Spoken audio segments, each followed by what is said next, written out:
Welcome to Geektionary. My name's Corey Hales, and this is the geekiest podcast you'll probably ever hear, where I will try to teach you, along with my friends, about the nerdier things in life. Let's talk about it.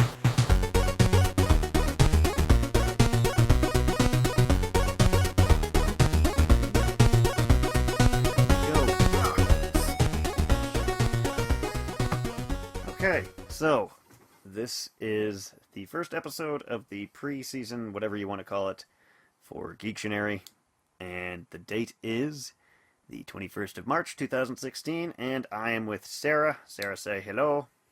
Hello. And, well, not with, she's on Skype.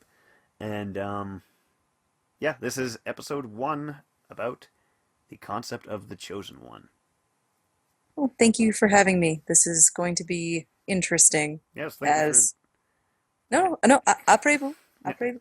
Thank you for doing this. That's all I was going to say. I'm ever polite until I get bored. Well, maybe if you're bored, it's because you're a boring person. Have you thought of that? No, because that's not likely. I'm persistently told that I am a delight, and that I This is actually true. This is a true story. I retract my previous statement. That's right. You can't deny the constant delight that I bring to life, despite being such a generally grumpy, miserable person on the outside. All right, so the Chosen One. You told me when you decided to do this with me, when you were so graciously offered to be my guest. You mentioned that you aren't a big fan of the concept of the Chosen One, and actually, before we get into that, might be a good idea to actually say what that is. It seems Explain the chosen one. Might be a yeah. good idea. Like for the 5 viewers that have not witnessed this trope in action before. All it is essentially through through destiny or fate or prophecy or magic, I don't know. A character in a work of fiction is made to be the be-all, end-all. They are going to save everything and everyone, and they are generally in a cannot-fail kind of situation. Does that sound right to you?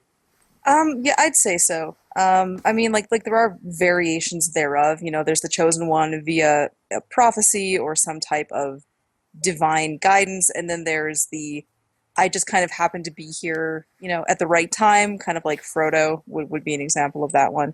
But overall, yeah, this person becomes the foil by which the rest of the plot happens, and this can be a good thing, but in my opinion, it's overwhelmingly a bad and overused thing, and I wanted to go far, far away.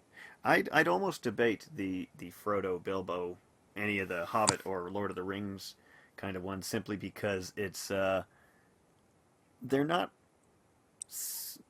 they're not kind of an infallible thing, and it feels like they are just a handy character. Like, the argument could be made that in just by that alone they are chosen one, but at no point is it ever really perceived like you're special.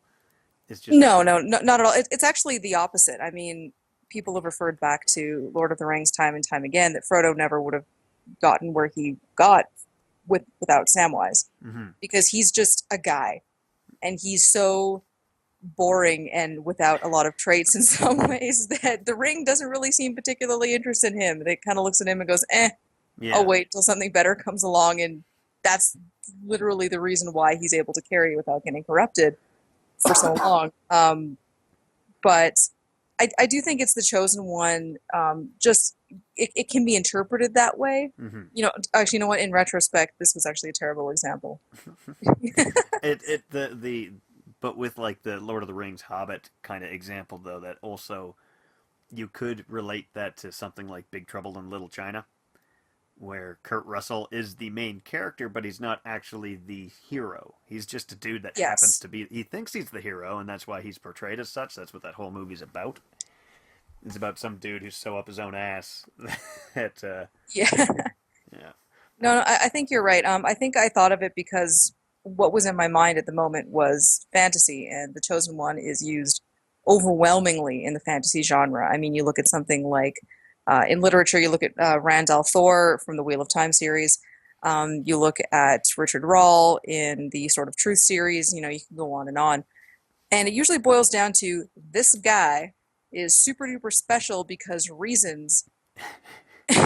that's pretty much it. I think that there are times when the chosen one can be effective, but I find that it's also a very lazy way of writing a character. In a way, it's sort of a Deus ex machina. And the thing is not a lot of not all fiction uses the chosen one thing. They'll have a protagonist, and that protagonist can be completely without flaws, but that doesn't mean that they're a chosen one. Not expressly, you know what I mean? Oh yeah, I think.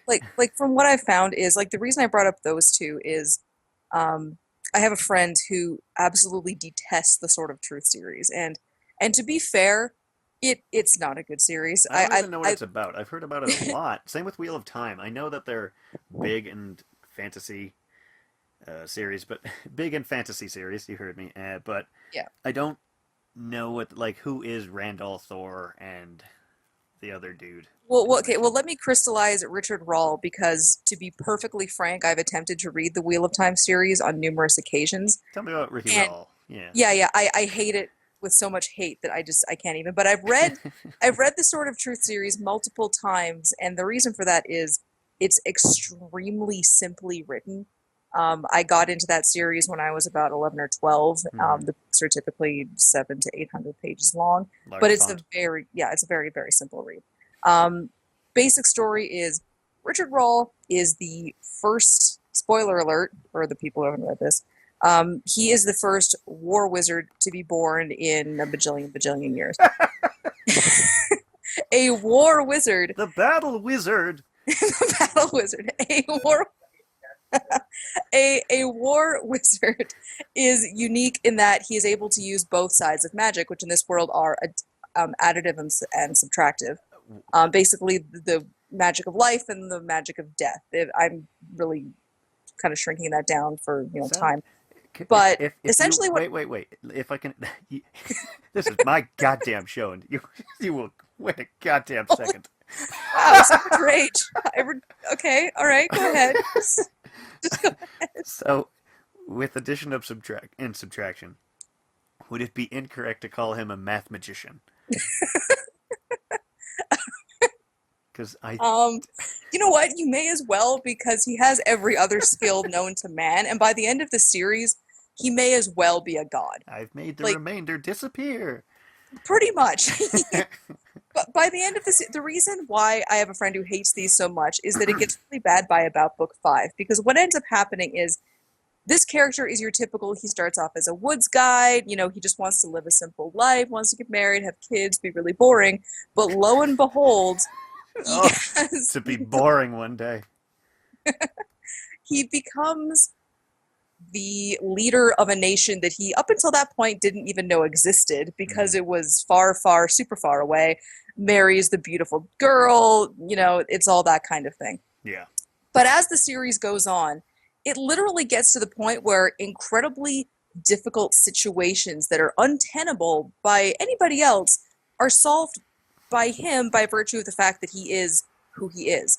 Things that, say another wizard that has had decades of training and experience and is very familiar with the situation. Oh, he just can't figure it out. Can't do it. Richard Rahl comes in and almost literally snaps his fingers and oh look it's fixed. We're So good. he just Rick Rolls over everyone. Did Okay. I did I make a joke? Oh, that made me happy. That's That good. made me happy. It's been a long day that makes me happy. But essentially, it does get to the point in the series where the first book is very well written. It has a beginning, middle, and end, which is oddly rare for a lot of books that I read nowadays. It relies on a lot of tropes, but they're used in a classic way, and it's fun. And Hmm. you finish the book and you feel that was a good read. Yeah, By the end of it, you can tell the author was just thinking, well, how much money can I make at this point? How do I fix it? Literally, the last point of the series yeah. when two nations are at war, there is no foreseeable solution in sight. It's basically a religious war at that point. Hmm. These guys believe this thing, these guys believe the other thing, but the guys who believe the other thing have a giant army, and they are going to win. Hmm. The biggest Deus Ex Machina that you've ever seen happens again because Richard Rahl is Richard Rahl, Yeah. and And it's just so frustrating because it's unnecessary, it's lazy, You, and you know what that immediately makes me think of? 'Cause you mentioned earlier going into a situation that's completely untenable, completely impossible for any sort of uh, easy success or even basic, like any success at all. Makes me think of the current seasons of The Walking Dead, where the main oh, characters. Oh yeah, I have stopped watching it, but my one of my coworkers keeps me informed about all this dumb shit that keeps happening. well, I watched the first season like many did, loved it. Mm-hmm. I own both Walking Dead compendiums. Yeah. Um, so I went into it with yay, and then season two happened, and oh no, No, no, like I made it through season two. I didn't mind it. It wasn't. It was. brave man. It was not good. It was bad. It was boring. Nothing happened. But it's just the thing is now, I yeah, I had this. I saw this written down somewhere. I wish I could remember. I'd cite my source if I could. But there's a scene in a previous season. Then currently it's in the sixth, I think, sixth or seventh.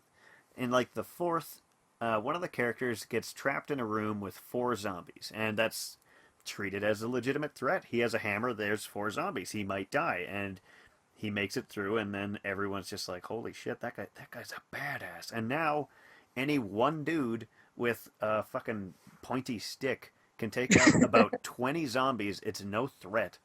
And if they Yeah, get the if threat they is gone. yeah, and if they meet any sort of other survivor groups that have a gun, like none of the main characters will ever be even grazed. They're just No, they cannot be hurt.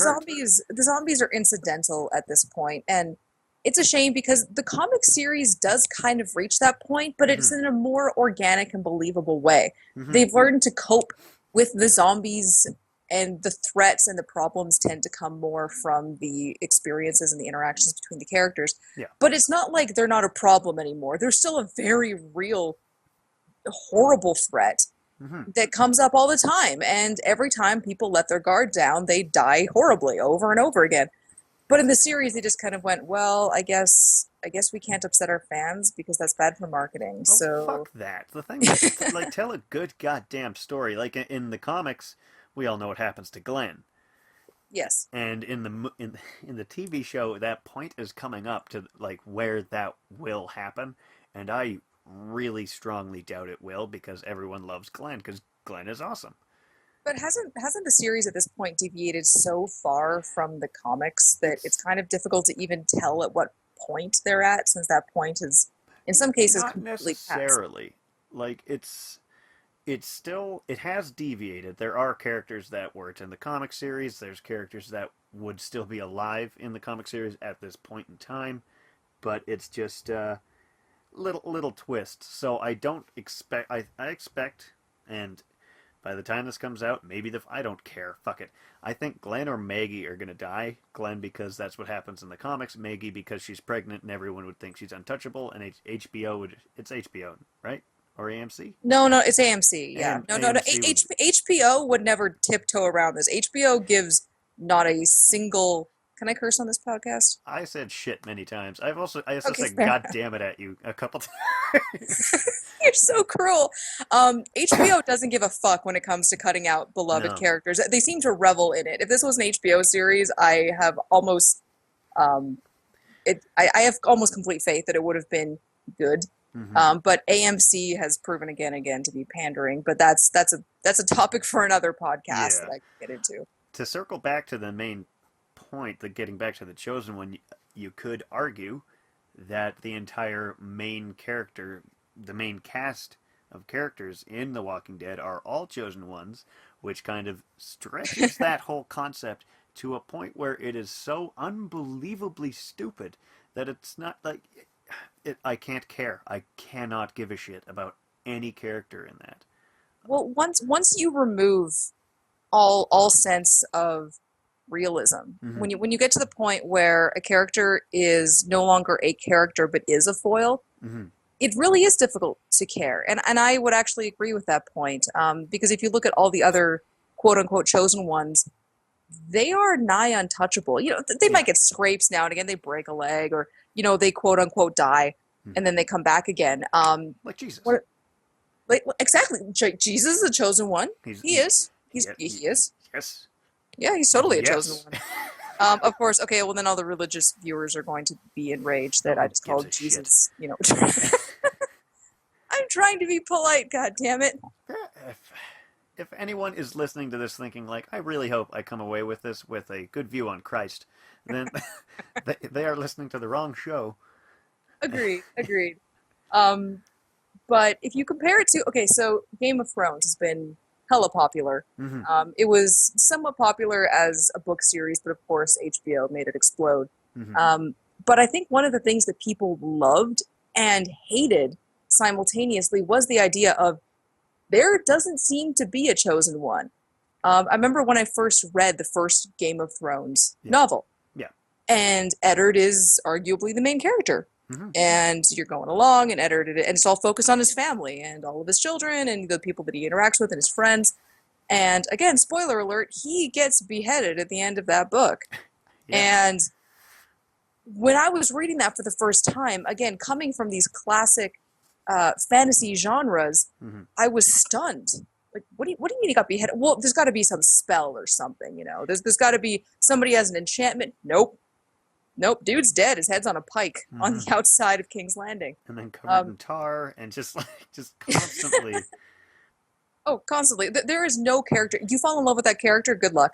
There's no such thing, and yeah. And that was refreshing. Mm-hmm. That was incredibly refreshing that people are just behaving in whatever manner helps their best interests. Yeah. And the people who are sometimes viewed as chosen ones are chosen ones because of their own initiative. To me, that's what really bothers me the most about the chosen one trope. Yeah. Is that all human agency is completely removed. Mm-hmm. You're the chosen one because you're the chosen one because we said so. Compare that to somebody who eventually kind of becomes the chosen one. If you look at the popular Hunger Games series, I'm going to popular series, by the way. If you notice that, just for these. That's your catchphrase. That's my catchphrase. It'll be Sarah. Hi. I already forgot what you said, but it'll be Sarah. Wow. That phrase. You shut your mouth. It's been a long day. Katniss Everdeen, who is. Again, got another friend who cannot stand Katniss Everdeen, thinks she's the worst thing ever. And I can understand why. But at the very least, Katniss becomes an arguable chosen one from her own choices. She's the one who stands up and forces herself into this situation. Yeah. It's her choice. Yeah. I don't like the chosen one because people are thrust into a situation, sometimes it's beyond their ken. Mm-hmm. And we're supposed to root for them because that's why they're there. And, yeah. My counterpoint to that, like, in general, I'd very much agree with that. But Ash Williams from the Evil Dead series is a chosen one. He doesn't want to do it. He is always over his head, and he's generally unlikable. Like, if you met Ash in life, you would not like him because he's a pompous ass.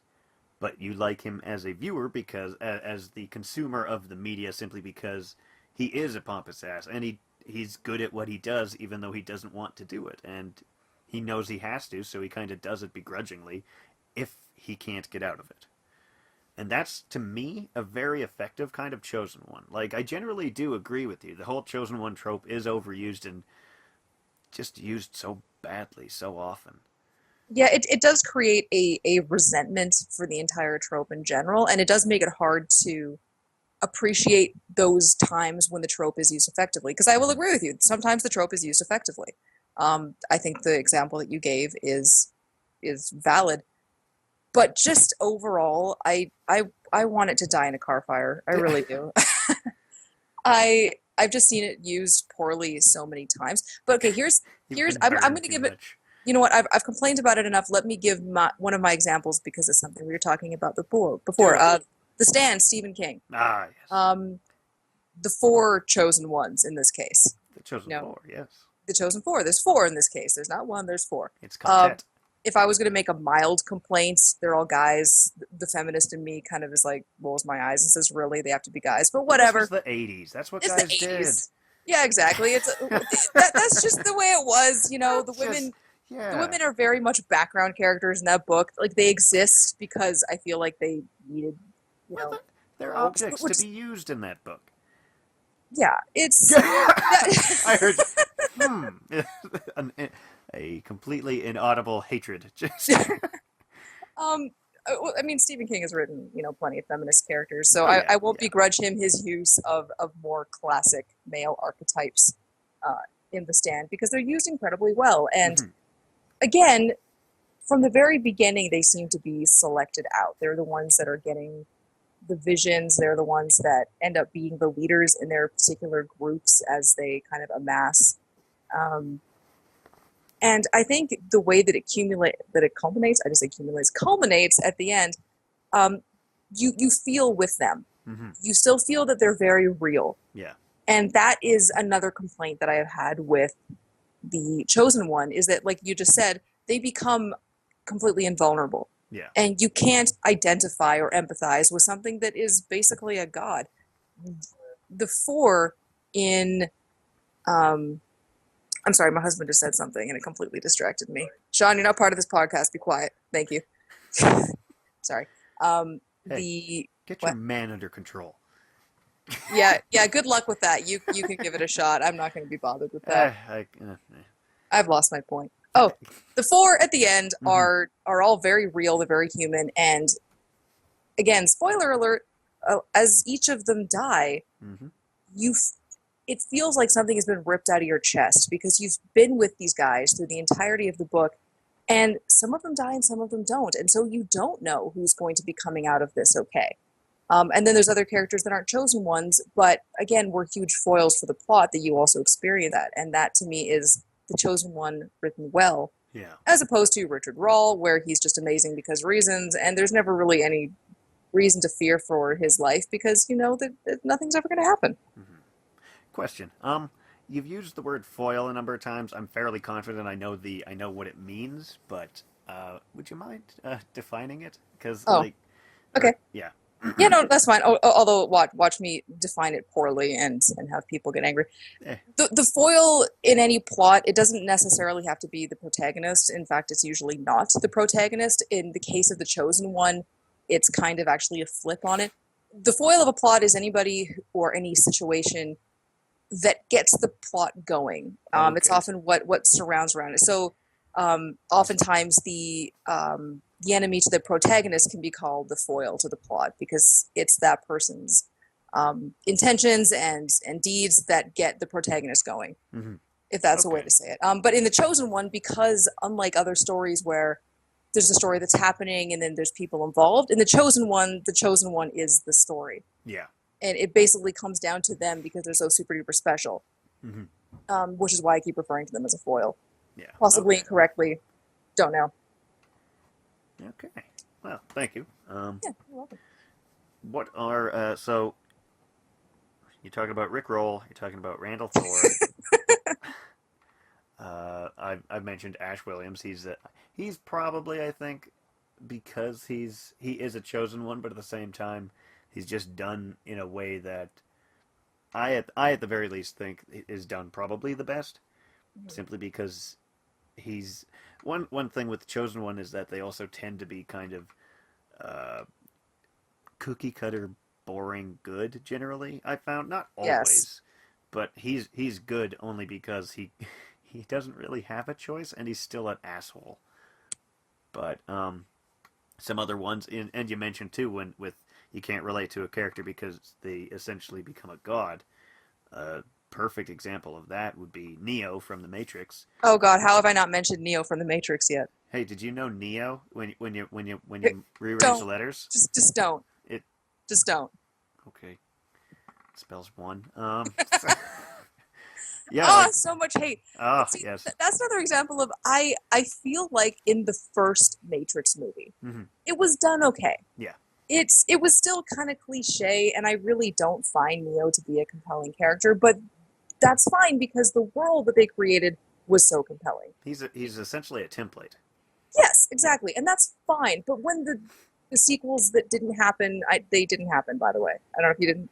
The sequels don't exist. Well, the second one kind of did. No, no. the burly No, brawl. Come on, no, so many punches. I'm a big fan of Agent Smith. I like a good no. villain. Okay, Yeah. the Okay. crazy CGI Agent Smith fight of Agent Smiths. Yes. Are you defending that? Hells Really? yeah. It's wonderful. You know what else? Oh, Hey, you know what else I'm going to defend?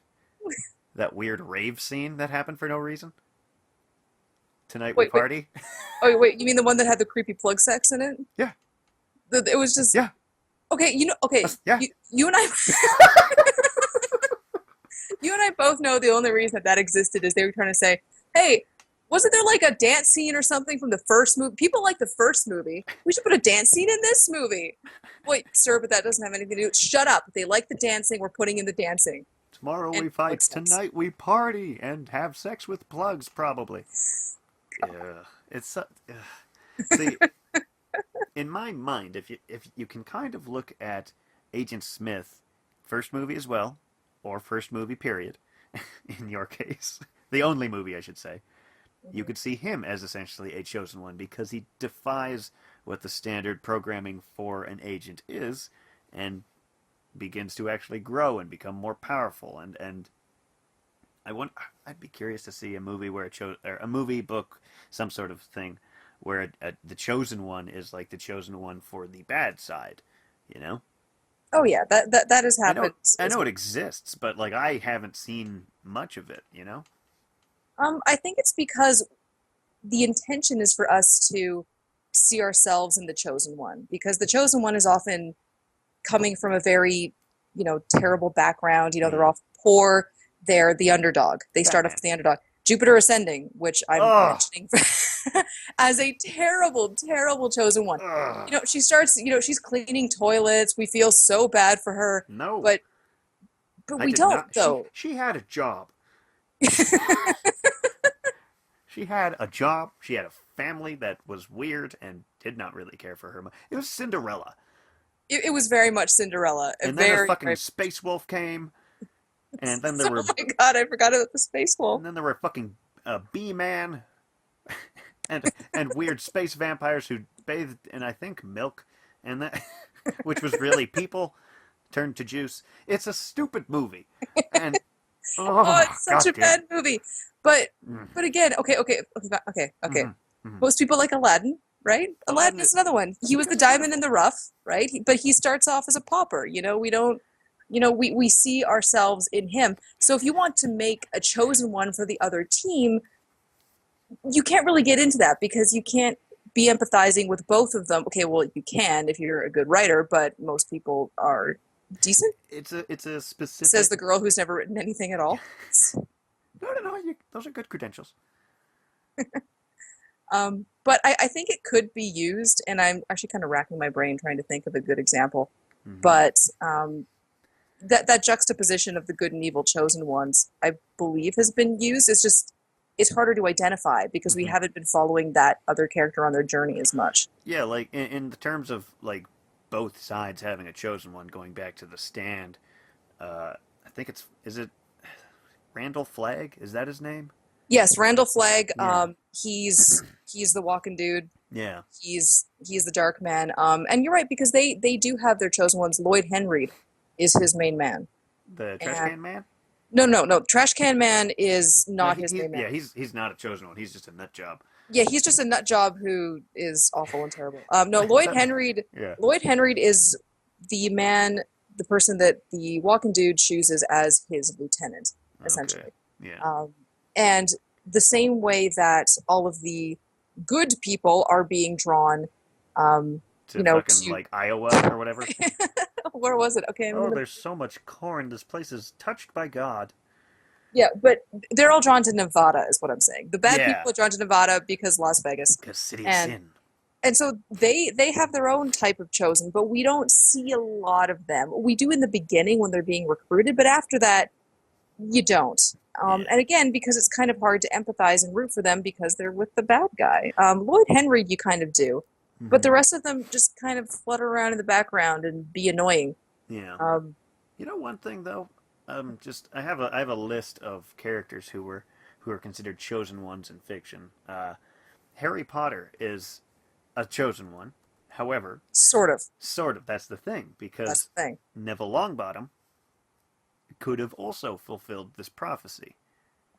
So it's sort of a chosen two. Harry just happened to stumble around into it. And it's not like he's working alone, so that kind of also the only way he's the chosen one is because he is it ultimately has to fall down to a person doing a thing against the big bad.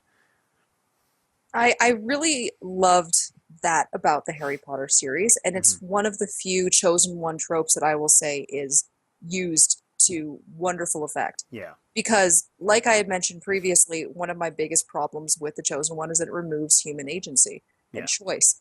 And the only reason that Harry is anything at all is because of people making distinct choices, particularly Voldemort in this case, saying that, well, there's two infants. Harry seems the more likely one to be my nemesis. Mm-hmm. He's the one. And then Harry making his own choices throughout the series to rely on the people around him and for them to have faith in him. Yeah.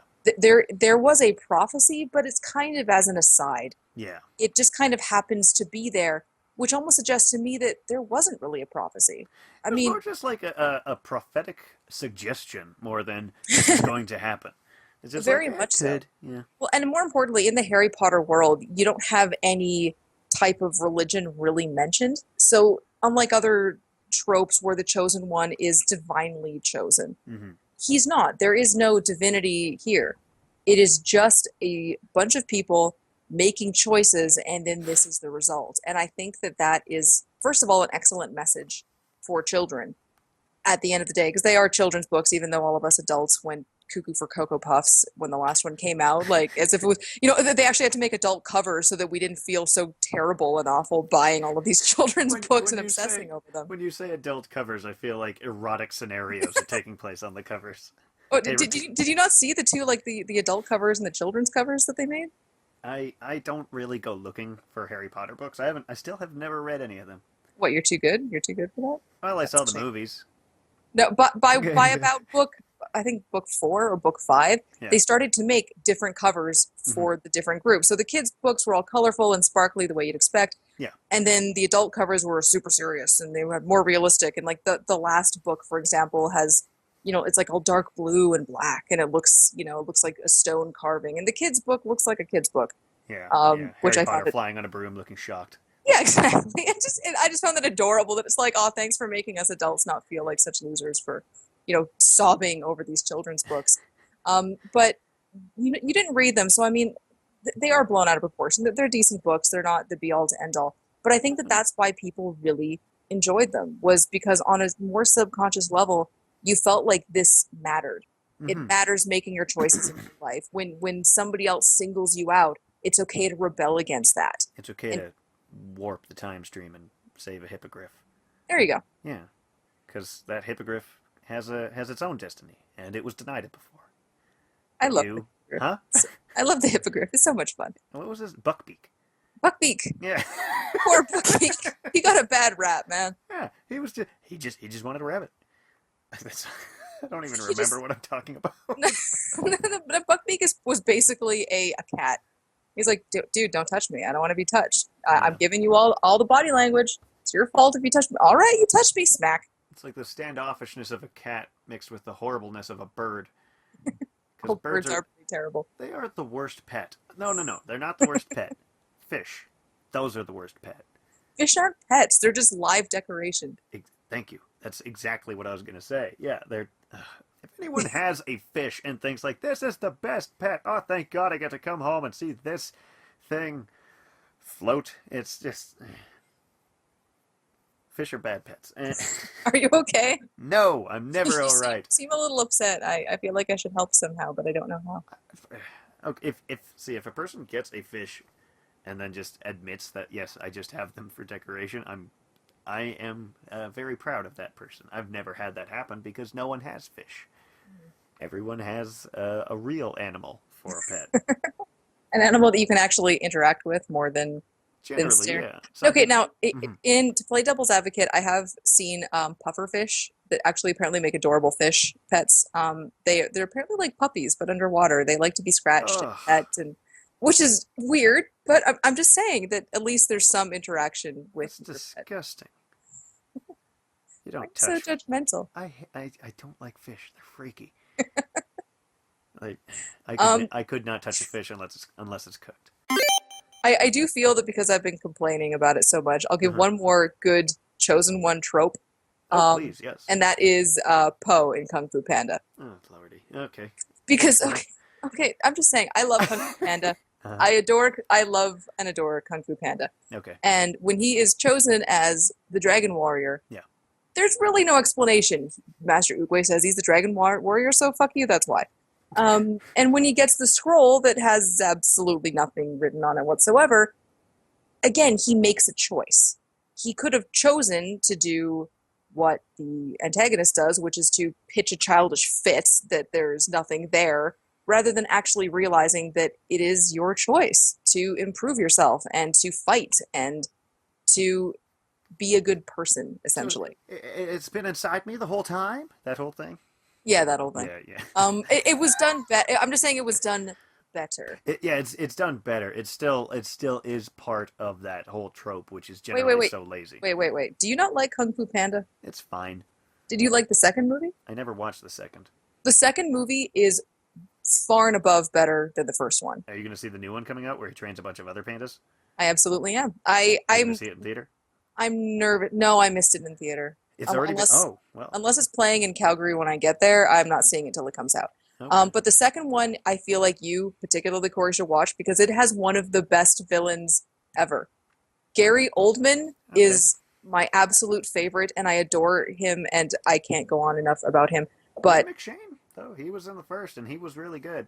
yes, he is fantastic Yeah. in Kung Fu Panda 2. Okay. And some people didn't like it because it gets more serious. But I don't think that that's a fair criticism because there's plenty of joking. There's plenty of over the top stuff that the kids are gonna like.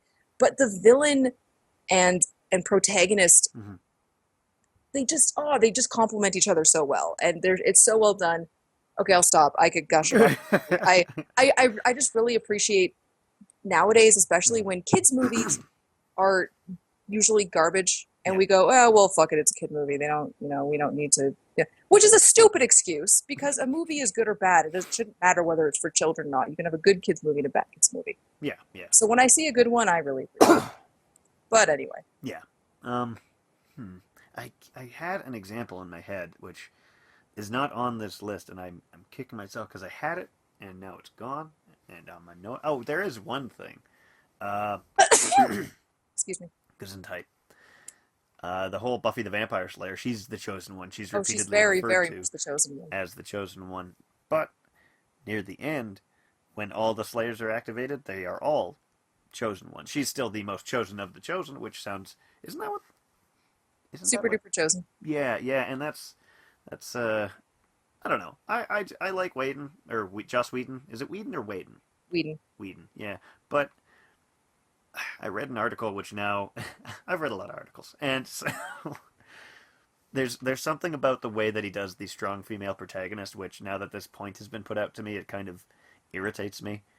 Every strong female protagonist to become a strong female protagonist has to essentially go through fucking hell or just a intensely traumatic experience as opposed to just living life and being tough. Oh, I remembered what I was going to say, and Go for it. this kind of ties in. Do you know what the final girl thing is in horror movies? What do you mean in terms of like that last one that was innocent and didn't have sex and didn't do drugs and lives? Not necessarily all those things, but just the last girl who does the. It's always a girl, too, pretty much, who does the fighting back against the slasher, and it's almost always a slasher.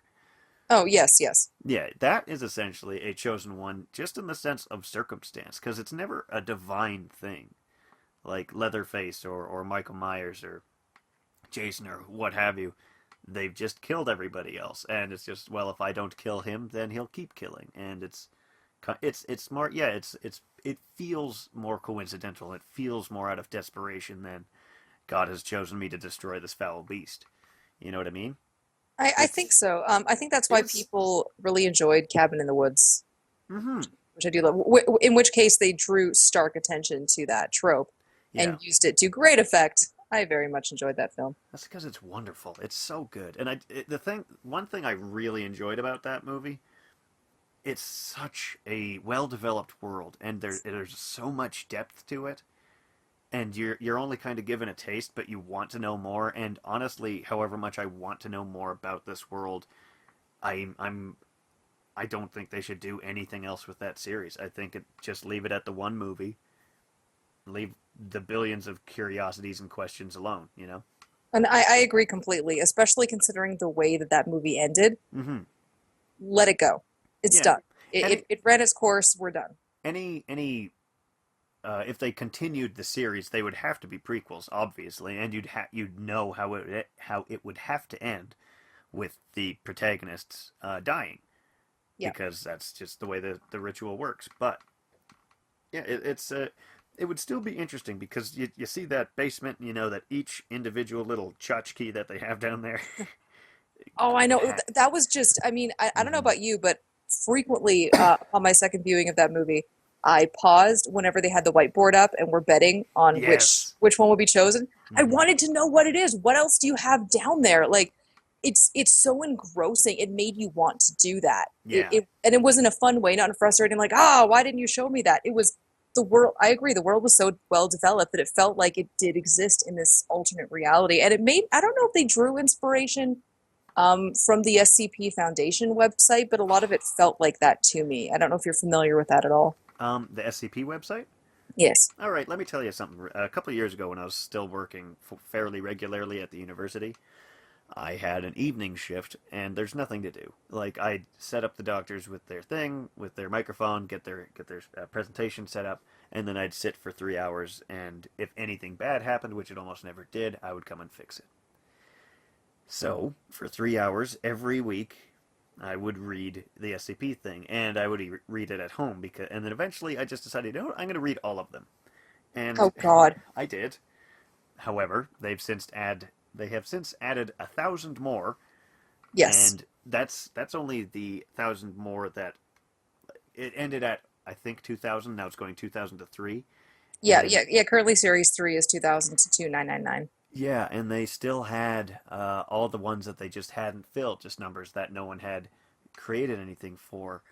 And I didn't read that. I am not going back and reading more, but it is. Oh, honestly, you should. A No, lot no, of the new no. series I've is still fascinating. I've still read some of the new ones, and I absolutely I want something to be done with that beyond just the website, because it is, again, just a super rich world, which, while the website does tell the stories in a very fascinating way, for people that haven't seen it, you should totally check it out.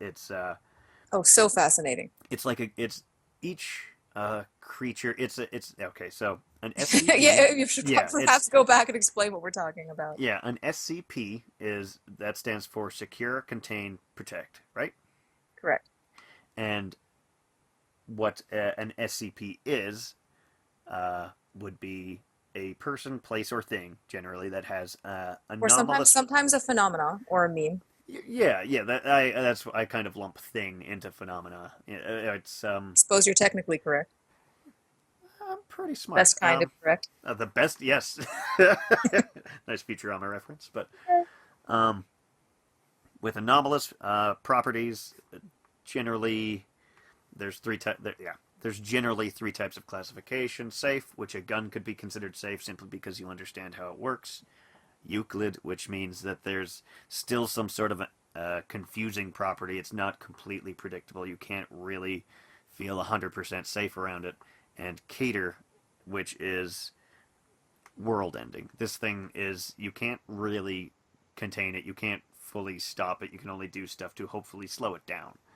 Yes. And each of these things is, obviously, some are going to be written better than others, and there are some phenomenally written ones, and there are some real garbage articles. But the way it's written as if a government agent has filled this out, including, this is what it looks like, these are the exact specifications, and then containment protocol, which it's so wonderful. It's really amazing. My husband actually turned me onto it, and he's since put it down. I can't get enough. Mm-hmm. Like you said, some of the SCPs are interesting, but who cares? But I love how it ranges from hilarious to terrifying. and Like, and it's like one of my favorite. Sorry, go ahead. it's predominantly terrifying, which is I love it. I love horror though. So. Yeah, well, I just love that there's things as benign as the never-ending pizza box. You hold it, you think of what your favorite pizza is, you get that pizza. Yeah. That's it. Just it makes pizza. They keep it in the cafeteria to feed people. It Mhm. has no other properties.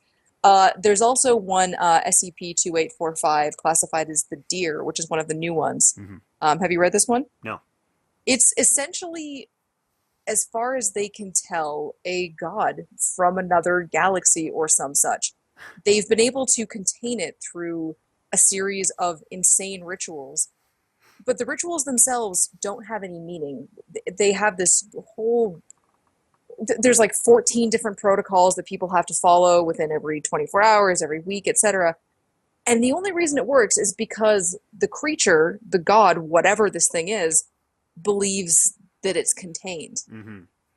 That's it. And it could very easily destroy everything, like you said. It just could easily, but they keep doing the rituals because for now they kind of sort of have it fooled because of the way that it thinks. That is horrifying. Mm-hmm. The world could end literally based on a whim. Yeah, like and there's Cain and Abel. Like those are fantastic. There is I think it was some sort of shell which, when you place against a mirror, it transports you to an alternate universe, which is complete. It's post-apocalyptic, but it went through a different trajectory. That is a wonderful article, and I wish I remembered the number. But then there's like you said, the pizza box. There's a cake that if it's not fully eaten, it'll multiply, and it's a world-ending potential because it'll fill the world with cake, and there's nothing we can do. The most disturbing to me, and my God, we're so far off topic, but seriously, guys, go to the SCP website. It's fantastic. The one that terrifies me the most, and again, same as you, there's so many numbers, I can't remember which one. Yeah. Is classified as safe until you go into. They basically pretend that you're going into deeper levels of classification. It is the understanding that, okay, so in the SCP universe, there is no such thing as coming back from the dead. People are sometimes disassembled. Creatures are immortal. But at no point has anybody died fully, not been sent to another dimension or, gone to an afterlife, but died and come back, except for this one guy through a series of events that I won't get into. And the SCP is simply him telling you that when he died, he remained aware and he felt every single thing happening to him, the decomposition of his body, the maggots eating his flesh, and the pain didn't get better over time. It increased, and his perception of reality started to span out, so that as his body was dissolved and consumed by different creatures, bacteria, etc., he was still aware of every tiny shred of himself during that whole time. And it was torture. It was torture in the utmost degree. And the cognito hazard is that we can't let people know this or they will panic. This is what is waiting for you when you die. There is no way to get over.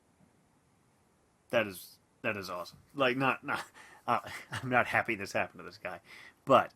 And I know it's fiction, but it's still like that is. I love that kind of stuff. Anyways, it is probably about time. Do you have any? Hello. Okay, well, that is wonderful timing because we are about out of time. Sarah, when you hear this, if you ever hear it, oh man, I thank you for being a guest. Thank you, people, for listening, and I will see you. In the next episode, I guess. Well, you'll hear me. You won't see me. Thank you.